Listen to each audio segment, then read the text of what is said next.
Alrighty, welcome back to my YouTube channel. Now, jumping into today, we are just under 3 weeks out now. Alrighty, to the first show. Things are pretty chill at the moment. Like, I've got 3 high days and a moderate day at the moment. I'm on my moderate day today. And we're sort of just gauging the look we want for stage. So we're playing around with like high days to see, alright, once glycogen replenishment has done its thing, how are we going to look X amount of days after it to where we can land and have that good look on stage. But a bit different this time. I just want to talk over some things where I can actually give you some fucking advice on certain things and give you some things to actually take away rather than just watching me grunt and pose. So, first of all, when it comes to cutting and bulking and prepping and all that kind of things, if you don't know whether to cut or bulk, you should 100% cut. All right? Because when it comes to not knowing when to cut or bulk, usually it's skinny fat people that ask that question, because they're stuck in this middle ground. The reason you should always cut is, yes, it's going to make you look better, but we also want to clean up health markers. Health markers are going to be things like your resting heart rate, digestion, insulin sensitivity. A big one is appetite. Doing a cleanup phase first is going to give you that appetite that you're going to need in that growth phase. Because a big mistake a lot of you younger guys make is that you go straight into a growth phase and you do growth phase and growth phase and growth phase, and you do a cut for 6 weeks thinking that's enough because you get a little bit hungry, then you jump back into a bulk, and then you just end up looking like shit. And the biggest thing is you don't feel like eating the food. Whereas we do a cleanup phase, we get you hungry, we have your digestive system on point, we make sure all those health markers are in check, so that way when you're in a growth phase, you're going to continue to have a fucking good look, but as well, you're actually going to be utilizing the energy. You're going to be able to actually leverage the nutrition to be able to maximize recovery and gym performance, which is what a growth phase is about. Like, when it comes to a growth phase, you shouldn't just be stuffing your face and using it as a reason to be a glutton and do fuck all cardio. First of all, cardio must always be done on a growth phase for multiple reasons. Insulin sensitivity, digestion, heart health, all that sort of stuff. And it's not about just eating a shit ton of food. It's really not. In regards to how much food you need, it is only enough that's going to allow you to help drive performance and have good recovery. Eating any more than that, you're just going to be putting on fat. So it's not necessary. Like, for me, for example, my last bulk, my growth phase, I was on 4,600 calories. In terms of appetite and digestion, I could have eaten fucking way more food than that, but I didn't need to. Because when I start going beyond that point, we look at things like digestive inflammation. We look at things like lack of recovery. We look at things like lack of performance, because there's just so much food going on in your system. Now, yes, some people do need that super high amount of calories, but if you're 80 kilos with a decent amount of muscle mass, you don't need that much food. You just see the growth phase as a reason to eat like a fucking pig. And like, cool, you can do that, but it's not going to be efficient for you, and you're not going to grow muscle as well, because more food does not equate to more muscle. It's the biggest, dumbest, oldest mentality, is that eat big to get big mentality, where they're like, oh, if you're not getting big, just eat more. Oh, but I'm not growing, just eat more. It's like, no. Oftentimes, you guys that are eating a lot of food and you're getting full and you're not putting on weight, you need to do that cleanup phase first. Even if you are lean to start with, doing that cleanup phase is actually going to allow you to want to do the growth phase properly, because that growth phase you should be doing for minimum 5 months. Like, it needs to be an extended period of time. Doing a 12-week bulk is not going to be enough. Doing 3 months is not enough. You need an extended period of time in that growth phase. That is how you're actually going to put on muscle. That's why oftentimes a lot of competitors, especially, they will have a fucking 1.5 to 2 year off season. Can it get boring? Fucking oath it can. But the main thing is that you're extending that growth phase, because you're extending that period to where you have that nutrition to be able to maximize your recovery and performance. We come back to that, right? And you can't maintain a 18 months to 2 year growth phase off season if you're eating like a fucking pig. But if you like to do that, that's on you. You can continue to look like shit. Sure, go ahead. But that's what's going to happen. And then in regards to a cutting phase, you really don't need to actually be training as hard as you think. Yes, you should be training hard, but the work should have been done in the growth phase.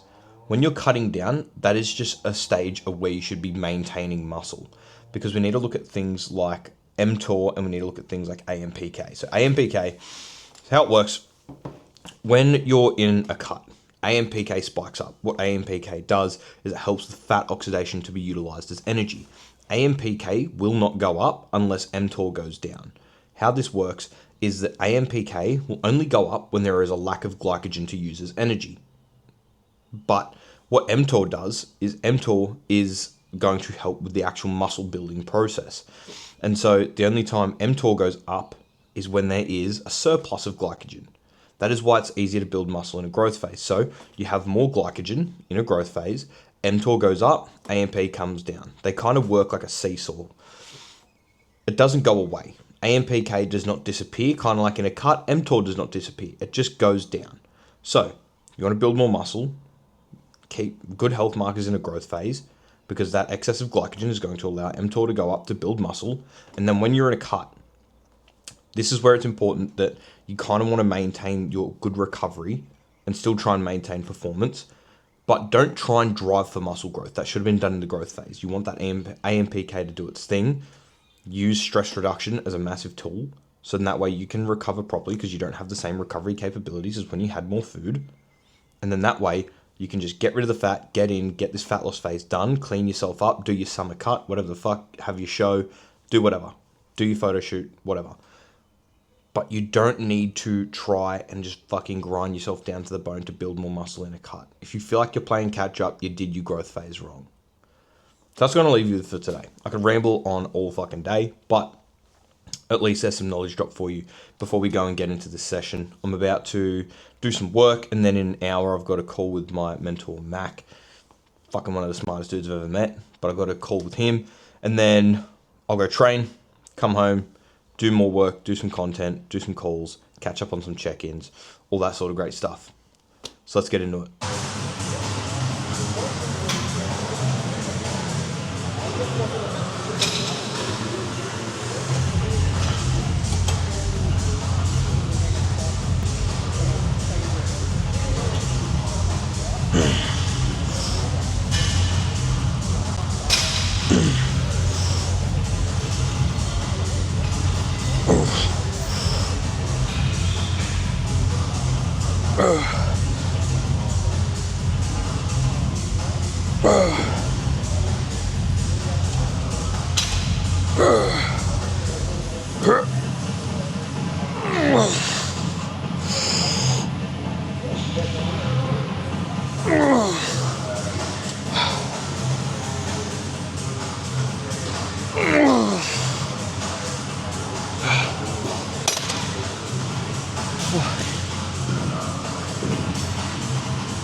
We're at that point in prep now where just waiting for time to tick by. Like literally stress management at the moment.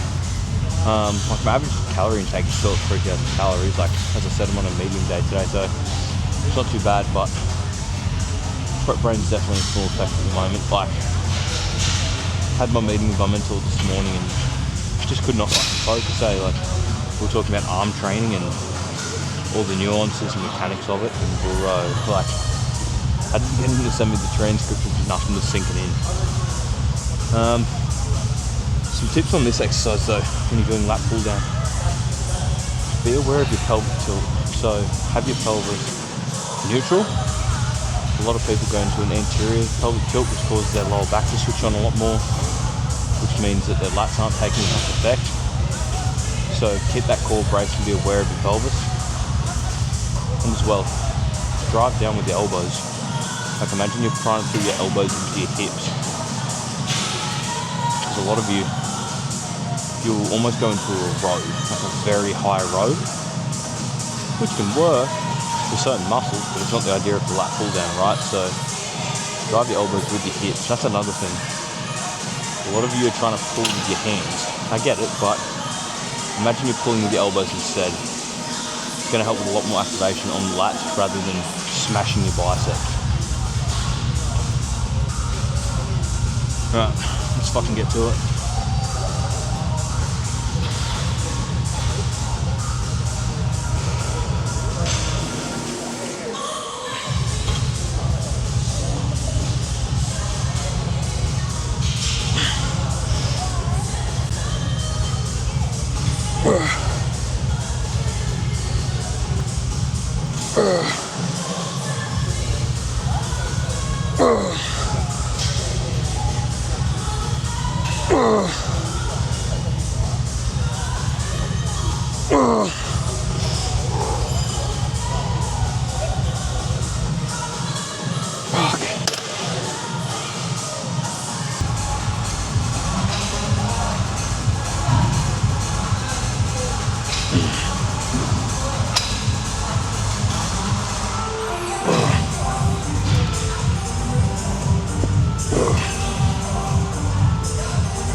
Being, just under 3 weeks out, legit at the point where my brain is just dead set fucking empty.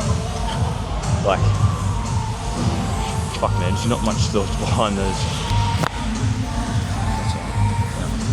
Cool, what is that? But not much thoughts behind these eyes at the moment. Like, there is as much as I can. One thing that's helped me out a lot is product called 3 Foot World. You can get on Strom. I'm not sponsored, I ain't getting kickback or anything for this, but generally a fucking good product I like to use. Yeah, it's called 3 Foot World by Strom. Not by Strom, it's on the Strom website, but my coach James Mackey formulated it.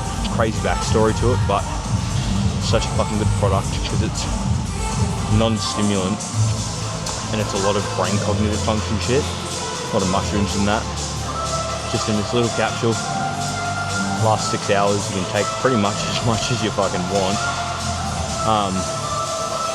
But yeah, fucking game changer in this prep. Just for maintaining cognitive function during obviously fucking being super hungry, glycogen depleted and just flat. So if you're looking for a good like cognitive supplement, highly recommend that. Yeah man, we're at that stage in prep. We're just fucking watching the times here and just trying to manage stress and not much else going on. I keep trying to make time to play PlayStation, let my brain chill out and shit, but I just get stuck with work. Like there's just so much of it, and I'm not struggling to maintain it, but I'm struggling to set myself a realistic expectation of how much work can get done in a day before there's a bit of a cognitive decline. Let's get to it.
feeling tired, but usually means you look good in a prep. What do you think of that, Al? This is my perfect victory! That's right! I win!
Fuck, I'm exhausted. I'm so fucking exhausted today.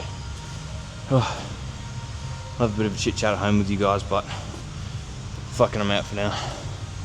Righty, welcome back. Now, to close out this video, one thing I do want to talk about, because it's a common issue, is the amount of young dudes on gear. Holy shit, and they do not know what they're doing. Now, I am not a pharmacologist, I'm not a doctor, I am not a super duper expert, but what I do have is a bit of experience, and I have some fucking common sense. So, what are the common sense side of things? A, take care of your health. Especially when you're on PEDs, blood pressure plays a fucking massive role in whether you're going to die young or not. A lot of these guys that do drop dead from gear, a lot of it is blood pressure related because their fucking heart fails because it can't pump their thick, sludgy blood because they have super high blood pressure. So what do you do to manage this? Cardio must be done, especially if you're in an off season, you're eating in a surplus. It's also going to help make sure that you're going to be breathing properly. It's going to make sure that you're digesting food properly. It's going to do a plethora of things. So get your cardio done. Also, as well, you have to manage your salt intake. It is not like when you're natural, when you go out for a cheat meal and you can just eat a fuckload of salt and recover from it pretty easily. No, when you're on PEDs, this shit matters so much more. Which brings me to the next one, water intake. Water is going to make sure that your body is delivering nutrients properly. It's going to help with muscle contraction. It's going to make sure that you can sleep properly. It's going to manage your blood pressure. All right. And then the second thing is you are going to be managing your blood pressure by doing your blood pressure every single day. Have a blood pressure monitor because that shit needs to be monitored. All right. It's going to tell you a lot based on stress, based on how your diet is, based on your body fat, because these are things you need to manage to keep low blood pressure. And then when it comes to the diet, you can't just get fat in your off season if you are taking it seriously and you don't want to die young.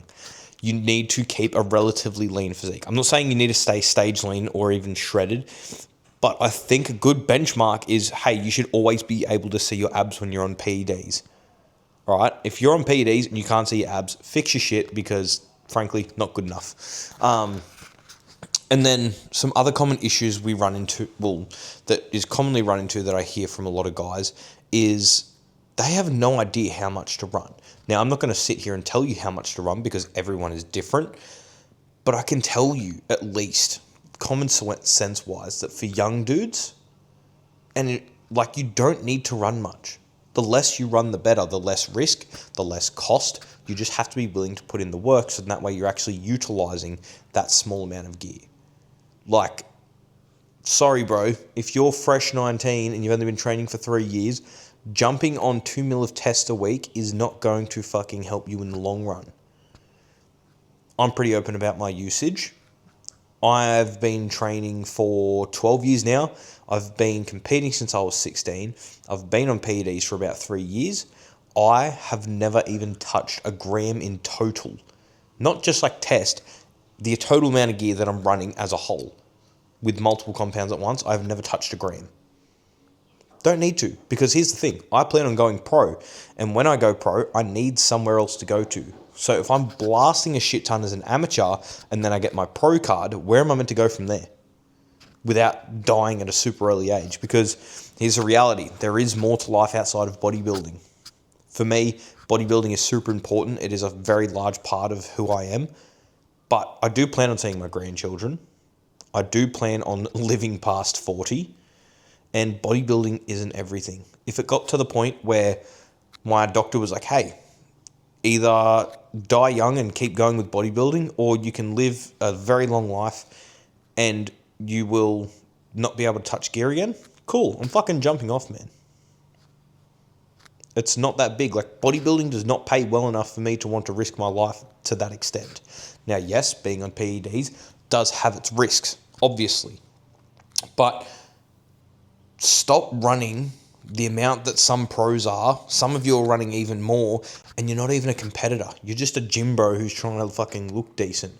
But all you end up doing is you get watery and you look red. And yeah, you look a little bit bigger, but you don't look good. You still look like a bag of shit, just a bigger bag of shit, but it's still a bag of shit at the end of the day, right?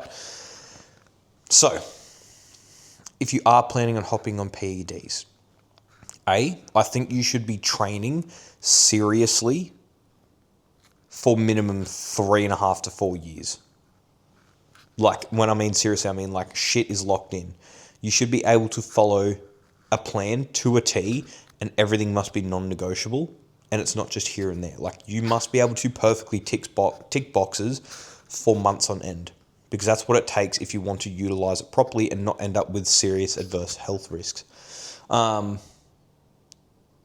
And as well, start small. Start as small as possible, because one day you're going to want to jump off. The more you're taking, the harder that PCT is going to be. So you really need to take that into consideration. Now, I could continue to rant all fucking day and night about PEDs, but I think that at least covers the basics of don't be stupid, have some common sense, and realize what your goals are and what the risks are involved. If you just want to get a little bit bigger, PEDs should be your last option. To be honest, I don't think you should even touch them. I've said this from day dot. If I was never going to compete, I probably wouldn't have even jumped on. For me, personally, I don't see the point. Like, yeah, being on gear is cool because you've got a whole fucking new like gear and energy and shit when you're in the gym, and it feels and looks good, but it's a lot of extra work. And me, I'm a little fat foodie at heart, and being someone who's a competitive bodybuilder, I do have to make the sacrifice that I can't enjoy some of those foods. Like, I haven't had a cheat meal in like 17 weeks. I'm at the point now in my prep where it's not even the taste of food that I wish I had. It is sheerly texture and crunch. Like the texture of like a donut or the texture of like a corner piece of brownie sounds heavenly right now. But that's the sacrifice I have to make being on PEDs and being in the sport of bodybuilding. So think about it. What do you value more? Being a bit bigger or having them enjoyable moments in life? Because you can't have both without having adverse health effects. Alrighty? Take that in consideration. I'm going to let you go. Let me know if you have any questions. Leave them in the comments. Let me know if you prefer having more sit-down talks like this with the training, or if you'd rather me just shut up and just watch the fucking gorilla train and grunt and pose. But have an amazing day, and God bless.